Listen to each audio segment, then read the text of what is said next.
우리 서로 축복할까요? 할렐루야. 여러분을 축복합니다.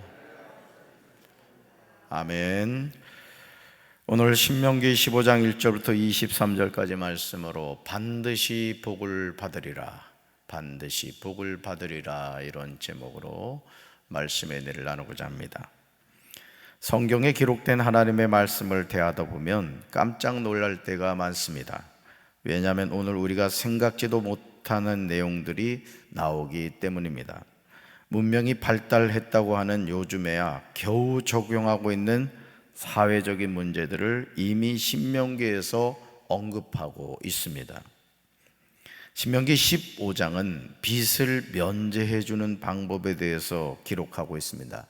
1절부터 3절에 나오는 내용에서 하나님은 형제의 빚을 어떻게 면제해 주어야 하는지를 말씀하십니다. 우리 같이 읽습니다.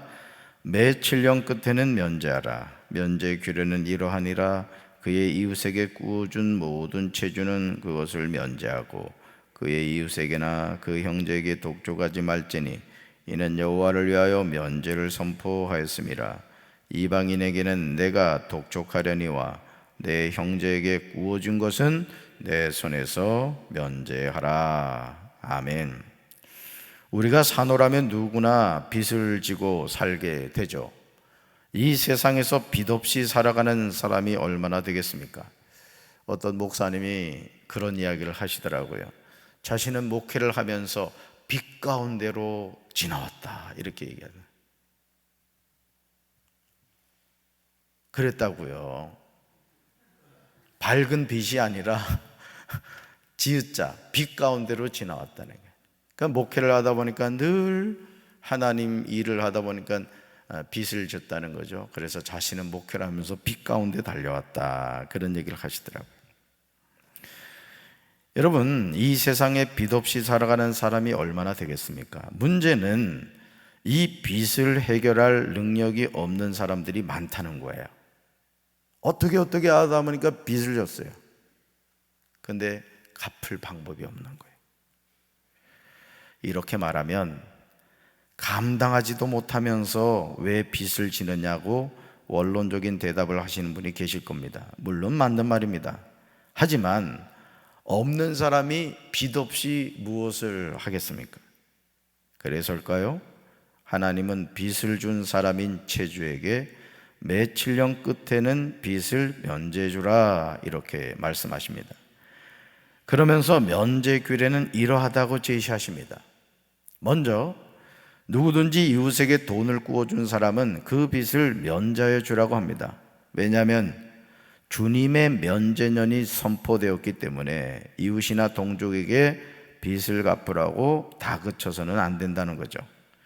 다음으로 이방 사람에게 준 빚은 갚으라고 할 수 있습니다. 다만 동족에게 준 빚은 면제해 주어야 한다는 거죠. 우리는 여기서 이방인에 대한 빚과 동족에 대한 빚에 대한 처리가 다름을 보게 됩니다. 이것이 하나님이 제시하는 빚을 면제하는 방법입니다. 우리는 하나님이 말씀하시는 이 방법이 뭔가 불합리하게 여겨집니다. 그렇죠?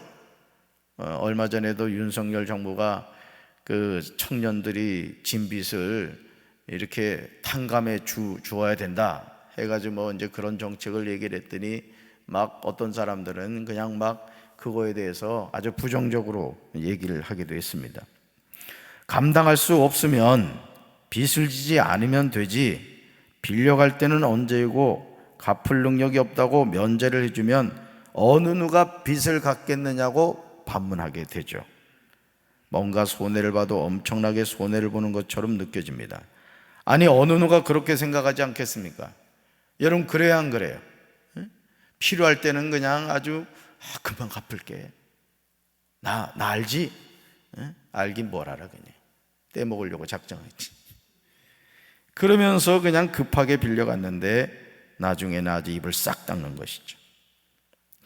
그러니까 여러분, 우리가 이게 저들이 목회를 하면서 느끼는 게요, 우리가 하나님을 온전히 섬기며 살아가는 건요, 이 제정신으로 못합니다.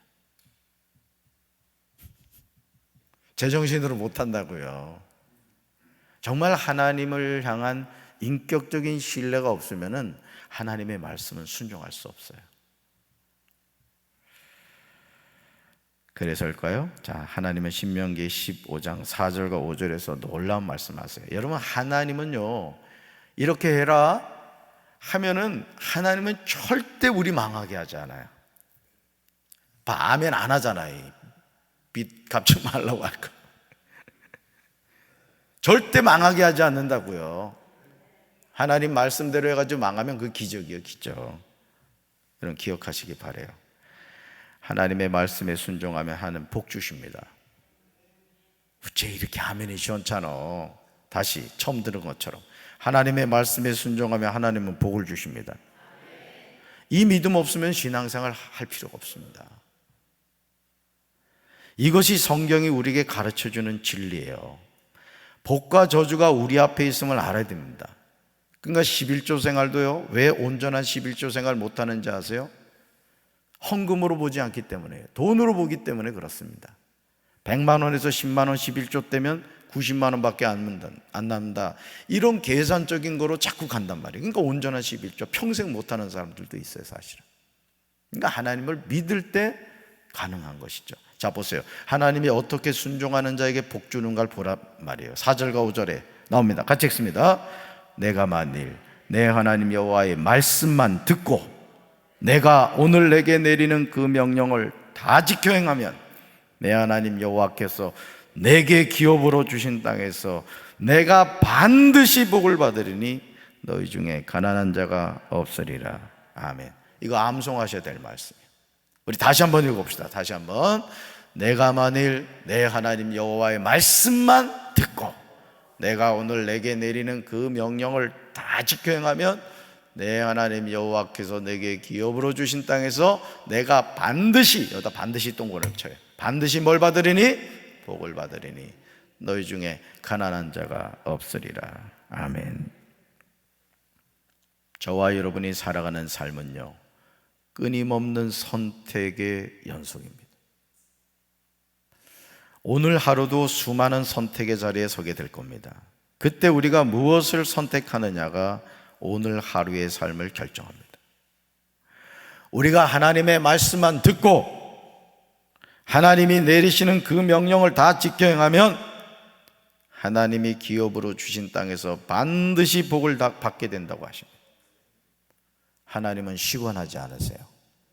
하나님은 거짓말하지 않으세요. 예? 그게 여러분이 결국은 이 믿음인 거예요, 믿음. 그러니까 우리가 믿음만 가지고 가는 거예요. 하나님 앞에서 이 믿음이 없는 사람은요, 맨날 궁상 떠면서 살아갑니다. 죽을 때까지 그렇게 사는 거예요. 하나님 주신 복을 누리지도 못하고 살아가는 거예요. 저는 우리 사랑하는 성도 여러분이 반드시 복 받으시기 바라요. 우리 성도들 가운데 가난한 자가 없게 되길 주님의 이름으로 축원합니다. 그러나 이 모든 것은 내가 만일이라는 가정법에 근거하고 있음을 기억해야 돼요. 다시 말해서 말씀을 듣고 지켜 행하는 것은 오롯이 우리 자신의 몫이라는 거죠. 순종하면 뭘 받지만 복을 받겠지만 순종하지 않으면 하나님이 약속하신 복을 받지 못한다는 거예요. 그렇다면 하나님은 매칠령 끝에는 빚을 면제해 주라고 하신 이유가 무엇일까? 5절 하반절에 하나님의 마음이 나와요. 하나님의 마음, 너희 중에 가난한 자가 없으리라. 그렇습니다. 하나님은 모든 사람들이 이 세상에서 다 넉넉한 삶을 살기를 원하세요. 아멘. 여러분이 다 잘 살기를 원한다고요. 어느 부모가 10자녀가 있다고 칩시다. 근데 6째가 너무너무 가난해. 그러면 부모의 마음은 그 6째에게 가는 거예요. 그래서 나머지 9자녀들이 모르게 이렇게 찔러주는 거예요. 그게 부모의 마음이잖아요. 그렇기 때문에 여러분, 하나님은 오늘도 가난한 자, 병든 자, 고난과 고통 가운데 있는 인생을 향하여 하나님은 마음 쓰고 계신 거예요. 여러분, 자녀가 배 굶으면요, 부모는요 고통스럽습니다. 그래서 주님이 그러잖아요. 공중나는 새를 보라, 들의 백합화를 보라, 하물며 너일까 보냐. 아멘이십니까? 아멘. 이 세상 모든 것은 하나님의 것인 줄로 믿습니다. 그러므로 지금 내가 가지고 있는 모든 것도 궁극적으로 하나님이 주인이시죠. 우리는 내가 땀 흘려 수고했기에 지금 나에게 있는 소유가 내 것이라고 생각을 하지만 이런 우리의 생각은 엄청난 착각입니다. 여러분, 탐심은 우상숭배라고 했어요. 이거 무서운 말입니다. 하나님이 가장 싫어하는 게 뭐죠? 우상숭배예요. 우상숭배. 오늘 우리가 왜 망합니까? 왜 실수합니까? 탐심 때문에 그런 거예요. 탐심 때문에. 욕심이 잉태한 즉 죄를 낳고 죄가 장성한 즉 사망을 낳는 거예요. 사망을. 저는 저와 여러분이 탐심의 노예가 되지 않게 되길 주님의 이름으로 축원합니다. 그러므로 물질에 대해서 하나님의 자녀가 가져야 하는 태도가요, 7절과 8절에 나와요. 우리는 이 말씀을 대하면서 가진 자로서의 책임이 무엇인가를 깨달아야 돼요. 노블리스 오블리제. 같이 읽습니다. 내 하나님 여호와께서 내게 주신 땅 어느 성읍에서든지 가난한 형제가 너와 함께 거주하거든 그 가난한 형제에게 내 마음을 완악하게 하지 말며 내 손을 움켜쥐지 말고 반드시 내 손을 그에게 펴서 그에게 필요한 대로 쓸 것을 넉넉히 구워 주라. 아멘. 저는 우리 사랑하는 성도 여러분들이 이런 은혜 가운데 살게 되기를 주님의 이름으로 축원합니다. 우리가 사는 이 세상에는 소수의 부유한 사람들이 있고 대부분 가난한 형제들이 우리와 함께 더불어 살아가고 있어요. 실제로 전 세계 90%의 부가, 90%가 뭐예요? 아마 95%도 넘을 거예요. 극히 일부의 사람들에게 주어져 있다는 것이 통계를 통해서 알려졌습니다. 이것이 지금 현실이에요. 예를 들어 100만 원이 있는데 한 사람이 90만 원을 다 갖다 쓰고 9사람이 10만 원 가지고 바둥바둥거리면서 산다는 것이죠. 얼마 전에도 제가 기사를 봤더니 미국 청년이었나? 하여간 우리로 말하면 로또에 당첨됐는데 4,500억짜리 로또가 된 거예요. 그래서 세금제하고 받은 게 3,500억인가? 받았다는 거예요. 그랬더니 이 청년이 이걸 어떻게 썼는가 봤더니 말이죠, 아주 엄청 비싼 차 있잖아. 비싼 차를 뭐 6대인가를 사고 자가용 비행기를 사고 하여간 그렇더라고요. 여러분은 이게 생각해도 기분 좋잖아. 3천억이 되면 뭘 할까 한번 생각해요. 그냥 생각해도 기분 좋죠, 그죠? 그러니까 뜻하지 않는 물질이 생겼을 때 사람들이 쓰는 걸 보면요, 참 웃깁니다. 사실은 참 그 의미 있게 쓸 수 있는 길이 참 많을 텐데 말이죠. 그러므로 부유한 자가 나눌 줄 아는 자세를 갖는 것은 정말 중요해요. 예를 들어 이제 논산시장이 백성현이가 됐단 말이에요. 백성현. 그분이 오랜 동안 떨어진 걸로 제가 알거든요. 10년 넘게. 그 논산시장이 됐단 말이죠. 그러면 어떤 자세를 가져야 될까요? 그 오랜 기간 시장이 되고자 했던 초심을 가지고 논산시를 잘 이끌어 가야 될 거란 말이죠. 근데 몇 달만 지나면 거의 초심 잃어버립니다. 그리고 그냥 뭐 자기가 잘나서 시장이 되고 대통령이 된 줄 알죠. 지금 윤석열 대통령도 그런 거 아닙니까, 여러분? 백성들이 정말 정직과 공정의 대통령이 되리라 기대하고 말이죠, 세워줬는데 도대체 말을 듣지 않죠. 불통하죠. 불통.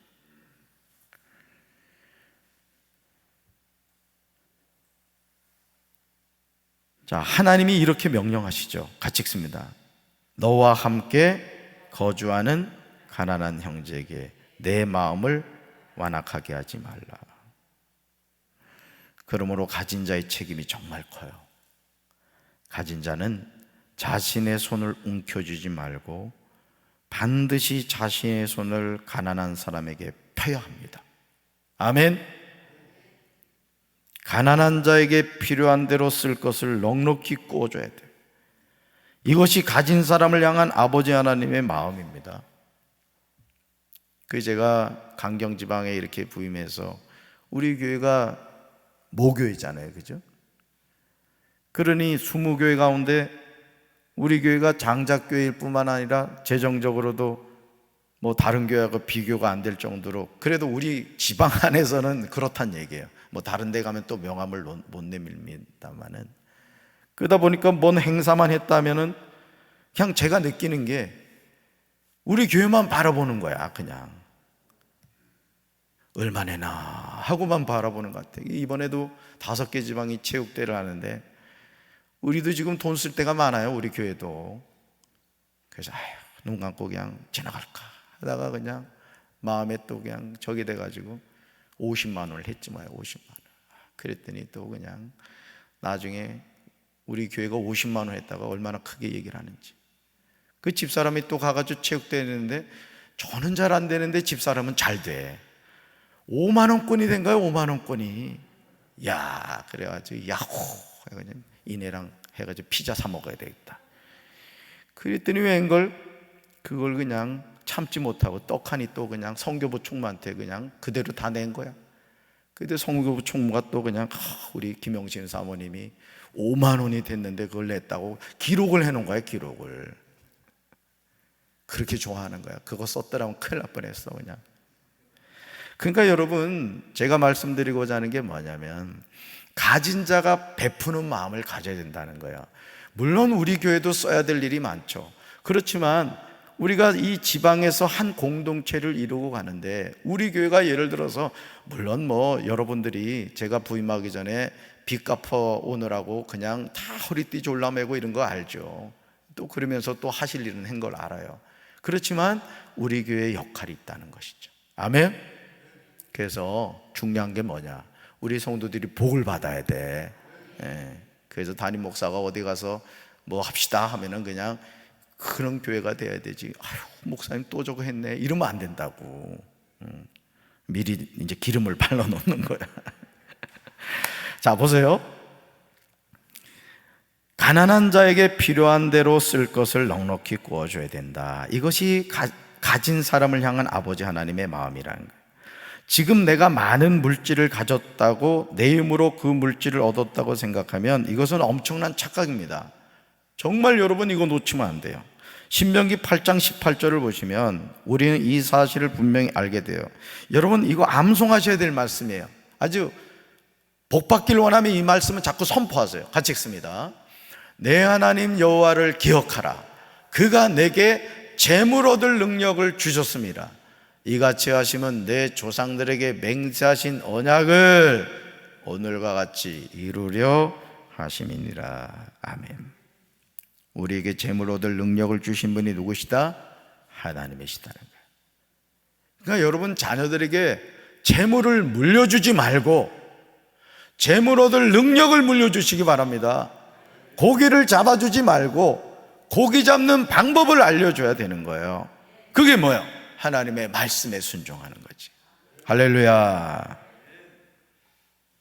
그러므로 지금 나에게 있는 재물은 나의 능력으로 얻어진 것이 아니라 나에게 재물 얻을 능력을 주신 하나님의 은혜인 줄로 믿습니다.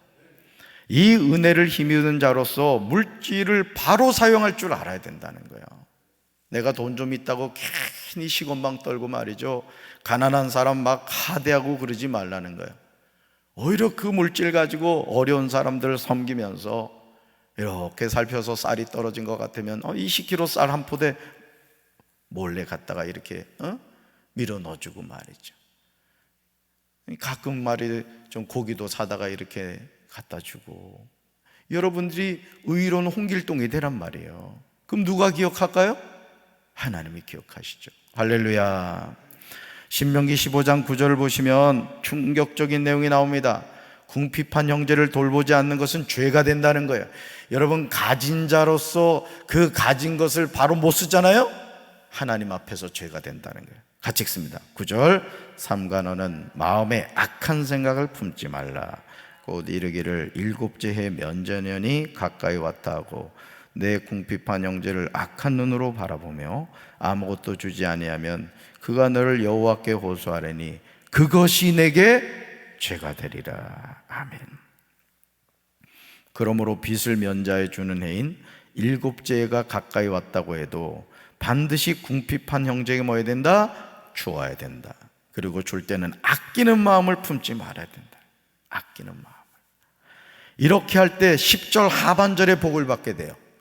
여러분, 하나님은 공짜가 없어요. 심은 대로 거두게 하시는 줄로 믿습니다. 말씀 같이 읽습니다. 이로 말미암아 내 하나님 여호와께서 내가 하는 모든 일과 내 손이 닿는 이 모든 일에 내게 복을 주시리라. 할렐루야. 그러니까요, 말씀대로 순종해 가지고요 하나님의 복을 받아야 된다고. 난 우리 성도들이 이 복을 받게 되길 바라요. 복은 누가 주신다? 하나님이 주신다. 그러므로 11절에서 하나님은 우리에게 결론적인 말씀을 하세요. 11절 같이 읽습니다. 땅에는 언제든지 가난한 자가 그치지 아니하겠으므로 내가 내게 명령하여 이르노니 너는 반드시 내 땅 안에 내 형제 중 곤란한 자와 궁핍한 자에게 내 손을 펼지니라. 아멘. 그래서 제가 홍성에서 목회할 때 어느 교회 목사님은 어떤 일을 하셨냐면 공동 냉장고를 이렇게 하는 거예요. 이게 뭐냐면 냉장고를 교회에다가 이렇게 비치해 놓고 이제 마음에 감동되는 대로 뭐 소세지도 갖다 놓고 배추도 갖다 놓고 하여간 일상생활에 필요한 거를 그 냉장고에 갖다 놓는 거야. 그러면 가난한 사람이 또 외국인 근로자들이 누구나 거기 와서 필요한 걸 무상으로 가져가는 거야. 이거는 오른손이 하는 일을 왼손이 모르게 하는 거죠. 그러면서 그게 이제 1호점, 2호점, 3호점 이렇게 자꾸 이제 확장이 되더라는 거죠. 여러분, 사실 우리 가정에도 냉장고 안에서 날 좀 보소, 날 좀 보소, 날 좀 보소 하다가 주인이 찾질 않아 가지고 결국은 쓰레기통으로 가는 식자재나 음식들이 있단 말이에요. 꼭 그런 재료만이 아니라 어쨌든 내가 넉넉한 경우 또는 내가 필요하지만은 그래도 누군가를 섬기겠다는 마음으로 그 냉장고에다 갖다 넣어놓으면 그게 꼭 필요한 사람이 있거든요. 여러분, 하나님은요 기가 막힙니다. 하나님은 나에게 불필요하다고 느껴지는 것이 누군가에게는 너무너무 필요한 거예요. 그 하나님은 전지전능하시잖아. 그래서 여러분 가끔 그럴 때 있잖아요, 그죠? 이 기도하는데 내가 저기 헌금을 뭐 100만 원 해야 되겠다 이런 이제 마음이 들 때가 있어요, 그죠? 그런 마음이 자주 드시기 바래요. 그런데 이상하게 그 금액이 목사님이 필요하거나 또는 목사님을 통해서 어느 선교사님에게 줘야 될 경우가 생기는 경우가 있단 말이에요. 그런 감동을 하나님이 주실 때는 순종하시기 바래요.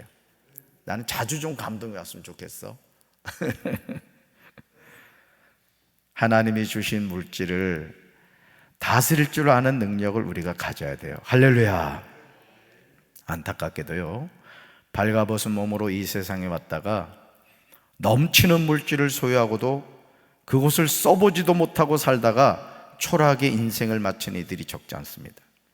이제 우리는 깊이 생각해야 돼요.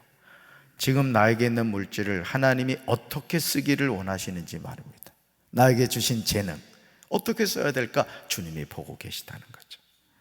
12절부터 18절은 종을 대화하는 법입니다. 이 말씀에서도 핵심은 하나님의 말씀에 순종하면 하나님이 범사에 복을 주신다고 약속하세요.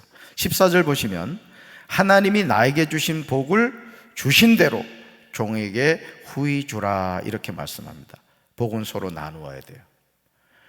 지금 예를 들어서 우리나라의 외국인 근로자분들이 참 많이 들어와 있습니다. 저도 금강동 지리 여행하다 보면 일을 마치고 자전거 타고 퇴근하는 분들을 보게 돼요. 우리나라가 예전에 중동이나 저기 뭐 소독이나 다른 나라에 가서 그렇게 돈을 벌어왔단 말이에요, 외화를. 그러니까 그분들도 똑같은 삶을 사는 거예요. 근데 이 임금을 떼먹는 사람들이 있다는 거야. 그러면 안 됩니다, 절대. 그 사람들이 한을 품으면 하나님이 복을 주지 않아요. 믿는 사람들 그러면 안 돼요. 19절부터 23절을 보시면 처음 난 소와 양의 새끼에 관한 내용인데, 하나님은 소와 양의 처음 난 수컷은 구별하여 하나님께 드리라고 하십니다. 그러면서 이렇게 말씀하시죠. 같이 읽습니다. 너와 내 가족은 매년 하나님이 택하신 곳 내 하나님 여호와 앞에서 먹으라. 아멘. 하나님께 바치는 짐승은 흠이 있어서 절거나 눈이 멀었거나 무슨 흠이 있으면 안 된다는 거죠. 그런 제물은 하나님께 바칠 수 없습니다. 그러니까 여러분들이 하나님께 어떤 물질을 드릴 때, 시간을 드릴 때, 재능을 드릴 때 최고의 것을 드리시길 바랍니다. 할렐루야. 제물은 성중에서 먹되 오직 피는 먹어서는 안 되고 물같이 땅에 쏟아야 됩니다. 이것이 하나님의 명령이에요. 저는 우리 사랑하는 성도들 가운데 가난한 자가 없게 되시길 바랍니다. 하나님께 반드시 복을 받는 인생이 되시길 바랍니다. 재물 얻을 능력을 누가 주신다? 하나님이 주신다. 아까 주신 그 말씀 신명기 8장 18절 선포하면서 여러분 기도하세요. 주여 나에게도 재물 얻을 능력을 주옵소서. 하나님이 여러분에게 그 능력 주실 줄로 믿습니다. 복을 받으시되 그 복을 그냥 뭉쳐가지고 있는 인생이 아니라 가난한 자들을 섬기는 삶, 그런 인생, 멋진 인생을 살아가는 우리 성도들 되기를 주님의 이름으로 축원합니다. 가슴에 손을 얹겠습니다. 주님, 하나님이 우리에게 재물 얻을 능력을 주셨다고 했습니다. 가난한 자에게 구워줄 수 있는 인생이 되게 하옵소서. 인색한 삶을 살지 않게 도와주시고 우리가 항상 베푸는 삶을 통하여 하나님이 우리에게 축복해 주시듯이 우리 또한 이웃을 섬기며 살아가게 하옵소서. 예수님 이름으로 간절히 축복하며 기도합니다. 아멘.